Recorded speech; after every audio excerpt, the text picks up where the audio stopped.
Hola a todos, el tema que tocaremos hoy es hemorragias digestivas. Tenemos la hemorragia digestiva alta y la hemorragia digestiva baja.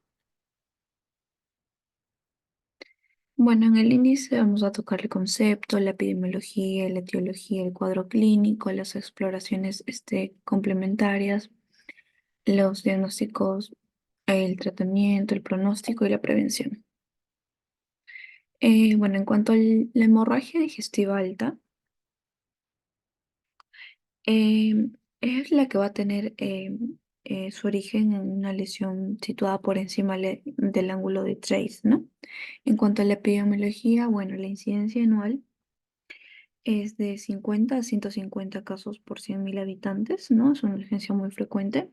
La mortalidad relacionada con esta circunstancia también se concentra en pacientes con edad avanzada y en enfermedades graves asociadas. El 63% son varones, el 37% son mujeres y se encontró que 66% eran mayores de 60 años. Bueno, en cuanto a la etiología, la causa más frecuente es la úlcera gastroduodenal, ¿no? La úlcera péptica, que va a ser responsable de casi la mitad de los casos. La segunda causa es la rotura de varices esofagogástricas en pacientes sobre todo con hipertensión portal. La lesión de Dieulafoy se va a caracterizar también, que es una de las etiologías, se va a caracterizar por la presencia, ¿no? Una arteria anómala de calibre grueso que va a atravesar la submucosa del estómago. En otra de las etiologías también tenemos el síndrome de Mallory-Weiss, laceraciones gástricas y duodenales, a la esofagitis, a los tumores y a la angiodisplasia.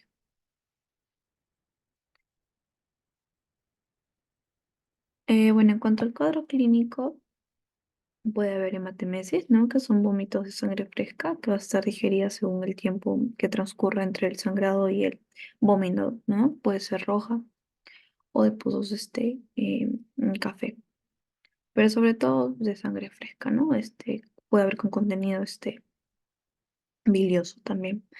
Bueno, en cuanto a la melena, van a ser heces blandas, brillantes, pastosas, negruzcas, ¿no? Incluso se menciona también, le conocen como brea, ¿no? El color brea. Y es maloliente también estas heces. Bueno, en cuanto a la hematoquesia, son heces sanguinolentas con tránsito rápido, ¿no? O sea, van a ser rojo vivo, ¿no? La sangre. Bueno, en cuanto a las exploraciones complementarias, a todo paciente con hemorragia digestiva alta se debe solicitar exámenes de laboratorio, ¿no? Como hemoglobina, hematocrito, recuento plaquetario, creatinina, el nitrógeno ureico en sangre también y en los tiempos de coagulación que va a ser importante, ¿no? Como el perfil hepático y pruebas también de compatibilidad sanguínea para ver en caso de transfusiones. En cuanto al diagnóstico, bueno, la anamnesis se va a digerir a conocer la forma de presentación de la hemorragia, ¿no? Y los antecedentes patológicos del paciente. Es importante también preguntar al paciente sobre posibles hábitos tóxicos, ¿no? Como el alcohol, ingesta de fármacos gastrolesivos, antiagregantes o anticoagulantes orales. Una historia previa también de dispepsia, úlcera gastroduodenal o hepatopatía crónica. En cuanto a la exploración física, bueno, esto nos va a permitir detectar em, si en caso las mucosas o la piel está pálida, masas abdominales, visceromegalias, ascitis, ¿no? Em, y bueno, también mediante el tacto rectal se va a poder confirmar la presencia de melena. Bueno, la endoscopia digestiva alta va a identificar la lesión causante de la hemorragia en más del 90% de los casos, ¿no? Por eso es adecuada hacer una endoscopia digestiva alta, sobre todo durante las primeras 12 horas. Nos va a permitir también, además, estimar el riesgo de recidiva, ¿no? Mediante la clasificación de Forrest y también nos va a ayudar en cuanto a, a ver la mortalidad sobre la base del tipo de lesión que presente el paciente y la presencia también de signos de hemorragia reciente en cuanto a la lesión. La arteriografía se va a usar cuando la hemorragia es persistente y no se ha podido localizar por una endoscopía, ¿no? Y que por su gravedad va a resultar necesario llegar a un diagnóstico de la lesión. Bueno, en cuanto a la gamografía, estos van a detectar em, sobre todo sangrados mucho menores, ¿no? De 0,1 mililitros por minuto. Para el tratamiento, bueno, tenemos al comienzo tenemos que hacer una evaluación inicial del paciente, y una reanimación hemodinámica, establecer el origen del sangrado, detectar la hemorragia activa si es posible, tratar también el trastorno causal y prevenir las recurrencias. Bueno, en cuanto a las medidas generales, ante una hemorragia digestiva alta grave o masiva, o con un paciente hemodinámicamente inestable, se deben tomar, ¿no? Sobre todo al comienzo tenemos que evaluar el ABCD, ¿no? Que vamos a evaluar la vía aérea, la ventilación, la circulación, ¿no? Aportar oxígeno al 100% o podemos también intubar si el paciente presenta un Glasgow menor a 8 o hematemesis masiva que dificulte la ventilación o puede generar riesgo de aspiración también, ¿no? Instalar, va a ser importante instalar dos vías venosas periféricas gruesas, ¿no? De 14 a 18 G. Idealmente una en cada extremidad, ¿no? Y se puede aprovechar también estas vías para extraer muestras sanguíneas para exámenes de laboratorio, ¿no? Bueno, en cuanto a reanimar con cristaloides isotónicos, como suero fisiológico al 0,9% o lactanto de Ringer, ¿no?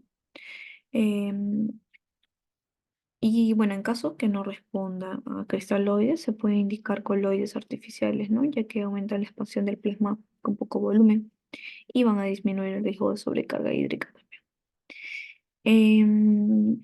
Se puede aportar también hemoderivados cuando haya una indicación, ¿no? Cuando el paciente esté inestable, se puede hacer una transfusión urgente. Em, Se tiene que instalar también una sonda Foley en casos graves para una medición estricta, ¿no? De la diuresis y mantener monitorizado al paciente, ¿no? Sobre todo a los pacientes de alto riesgo, valorando los parámetros de la diuresis, el monitoreo de la frecuencia cardíaca, la oxigenación y signos de shock también.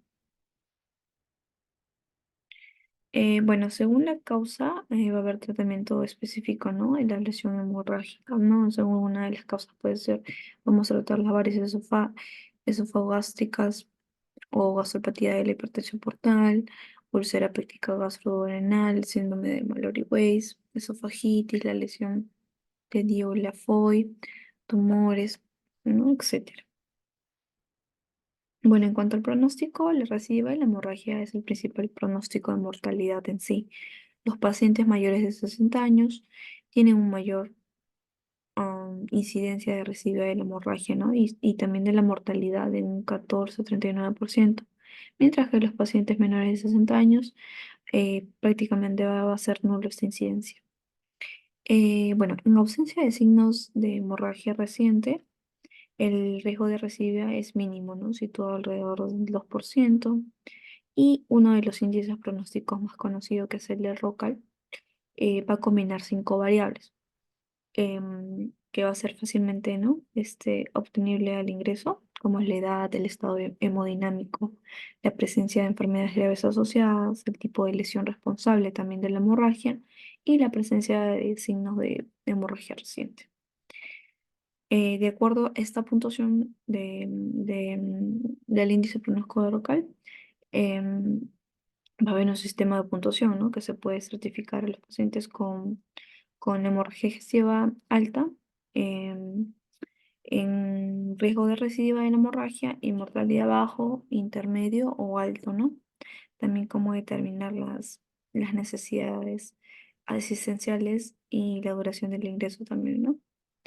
Bueno, en cuanto a la prevención, se va a prevenir según sea la causa, ¿no? Por ejemplo, en las lesiones de la mucosa gástrica se puede administrar sucralfato o un antagonista H2 como antagonistas H2 que va a ser eficaz también para prevenir la gastritis hemorrágica, ¿no? En pacientes graves. Bueno, en cuanto a la hemorragia digestiva baja, va a ser la pérdida hemática por vía rectal causada por diferentes enfermedades, ¿no? Que van a afectar el tubo digestivo distal, desde el ángulo de Treitz hasta el ano, ¿no? En cuanto a la epidemiología, bueno, su incidencia anual se estima en aproximadamente 33 casos por 100.000 habitantes. La hemorragia digestiva baja va a representar el 20-25% de todas las hemorragias digestivas y va a tener una mortalidad del 6 a 10%, ¿no? Estando directamente relacionada con la causa del sangrado y las comorbilidades del paciente, ¿no? Va a depender de eso también. Bueno, en cuanto a la etiología, en cuanto al colon y al recto, tenemos un 90%, ¿no? Divertículos, angiodisplasia, pólipos, enfermedad inflamatoria del intestino, colitis isquémica, ¿no? Hemorroides. Y tenemos el intestino delgado con un 10%, ¿no? Como los tumores, enfermedad de Crohn, úlceras por Aynes, ¿no? Angiodisplasia también tenemos y el divertículo de Meckel. Em, En cuanto al cuadro clínico, eh, vamos a tener la hematoquesia, ¿no? Que es el sangrado de rojo venoso en heces, la rectorragia, ¿no? Que va a ser esas sanguinolentas con tránsito rápido, ¿no?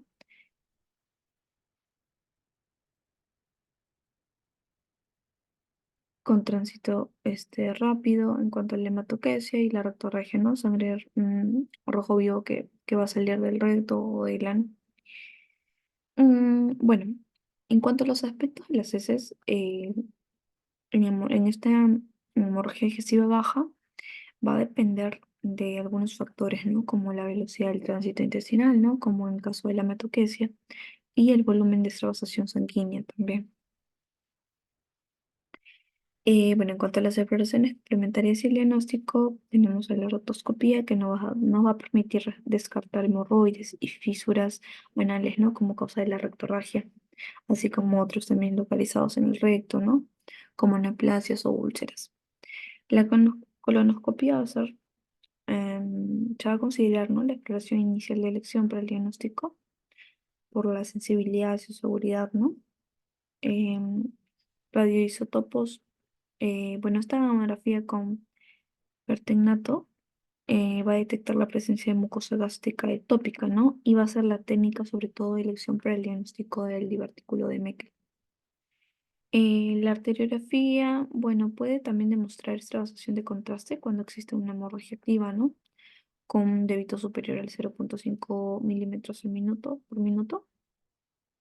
También se puede tomar una tomografía computarizada, helicoidal o multicorte con administración intravenosa de contraste, ¿no? Para poder demostrar si una hemorragia activa o distintas lesiones, ¿no? También que pueden ser potencialmente hemorrágicas, que pueden ser tumores o pólipos, divertículos, ¿no? Varices colónicas, colitis. Y bueno, la enteroscopía, va a ser la cápsula endoscópica, es una cámara en forma de cápsula que se va a deglutir por el paciente y va a avanzar a través del peristaltismo y va a permitir el examen endoscópico, ¿no? De la totalidad del tracto digestivo. Pero va a ser contraindicada con los pacientes que tengan marcapasos, desfibriladores, cirugías digestivas previas o sospecha de estenosis también o una obstrucción intestinal. Bueno, en cuanto al tratamiento, independientemente de la causa de la hemorragia, el objetivo inicial del tratamiento es la reanimación y el mantenimiento de la estabilidad hemodinámica, ¿no? Con reposición de la volemia y la corrección de la anemia también mediante transfusión sanguínea si en caso se requiera. Posteriormente, el tratamiento debe ser individualizado dependiendo de la causa, la gravedad y la evolución de la hemorragia y de los factores también como la edad y la comorbilidad que va a ser importante también, ¿no? Bueno, en cuanto al tratamiento quirúrgico, se va a reservar en general para los pacientes con hemorragia persistente en la que no se ha podido conseguir una hemostasia con otras técnicas. Bueno, en cuanto a las referencias bibliográficas, tenemos al Principios de Medicina Interna, el Harrison, y el Ferreras de Medicina Interna también.